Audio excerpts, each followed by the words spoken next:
अस्सलाम वालेकुम। चैप्टर 2 का लास्ट टॉपिक जो हम डिस्कस करने लगे वो मार्केट ऑफ पेरिशेबल गुड्स है। सबसे पहले आपको पता होना चाहिए कि पेरिशेबल गुड्स क्या होती हैं। अगर हम इसकी डेफिनेशन को डिस्कस करें तो perishable goods are those goods whose value will be decreases by the passage of time. जैसे जैसे आपका टाइम गुजरता जाता है इनकी वैल्यू जो है वो कम होती जाती है। अगर हम ब्रेड की बात कर लें तो एक्सपायरी डेट 3 से 4 दिन की होती है, मतलब आप 3 से 4 दिन तक रख सकते हैं। इससे ज़्यादा जो है आप उसको ज़्यादा देर के लिए नहीं रख सकते। तो जैसे जैसे टाइम गुजरता जाता है उनकी डिमांड जो है वो क्या होती जाती है, कम होती जाती है, उनकी वैल्यू जो है कम होती जाती है। अगर आप एक्सपायरी डेट तो नहीं, आप जाके एक्सपायरी डेट जिसकी हो चुकी होगी वो ब्रेड तो नहीं आप खरीदेंगे, तो उसकी डिमांड कम होगी, डिक्रीज होगी, ठीक है। और आप साथ साथ देखेंगे कि उनकी वैल्यू भी जो है वो कम होती जाएगी।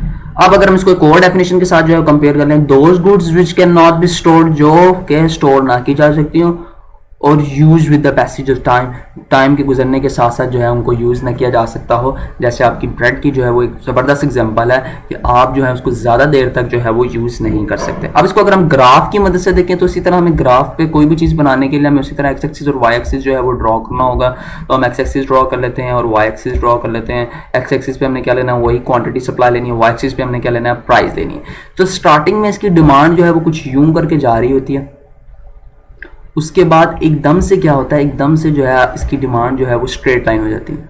क्यों? क्योंकि अब इसकी डिमांड में कोई फर्क नहीं पड़ेगा। किस वजह से फर्क नहीं पड़ेगा वो मैंने आपको बता दिया, क्योंकि अब इसकी डिमांड क्यों नहीं बढ़ रही या अब इसका फायदा क्यों नहीं है, तो उसकी वजह क्या है उसको हम डिस्कस कर लेते हैं। तो ये देखें, अगर आप जो है इसकी सप्लाई को देखें, ये क्या है, सप्लाई कर्व है, क्योंकि ये डिमांड नहीं है, सप्लाई कर्व है।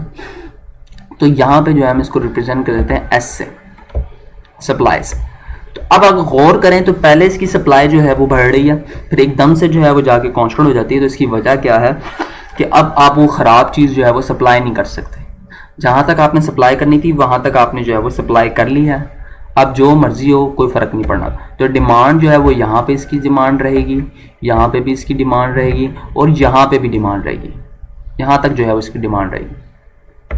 उसके बाद अगर मैं इसकी डिमांड की बात करूँ इस पॉइंट के ऊपर, पहले तो डिमांड को डिस्कस कर लेते हैं कि मैक्सिमम जो है वो डिमांड कहाँ पे, इस पॉइंट तक जो है वो इसकी डिमांड जो है वो मैक्सिमम है, ठीक है।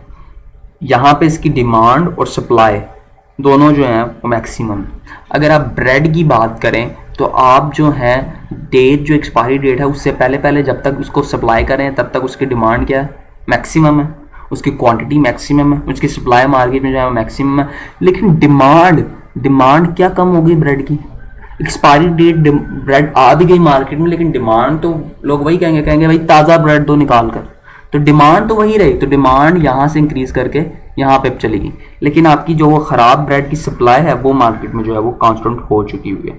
तो ये जो है ये ग्राफ जो है वो आपको सही तरह जो है वो समझा रहा है इस चीज़ को कि पहले क्या होता है, आपकी सप्लाई जो है वो इंक्रीज कर रही होती है, फिर एकदम से आपकी सप्लाई जो है वो आके कांस्टेंट हो जाती है। कांस्टेंट क्यों हो जाती है? क्योंकि आपने ख़राब ब्रेड जो है वो मार्केट में देनी नहीं होती। उसके बाद अगर आप डिमांड की बात करें जो कि ये डी है, ये D1 है, तो D2 पे अगर हम लोग देखें तो D2 पे आके हमारी मैक्सिमम सप्लाई होती है मार्केट के अंदर, मैक्सिमम क्वान्टिटी जो है वो मौजूद होती है। लेकिन डिमांड जो होती है वो हमारी रुक नहीं रही होती है, डिमांड हमारी बढ़ती जा रही होती है। जो डिमांड हमारी D3 तक चली जाती है, लेकिन अब वो ख़राब ब्रेड नहीं होती मार्केट के अंदर, तो हमें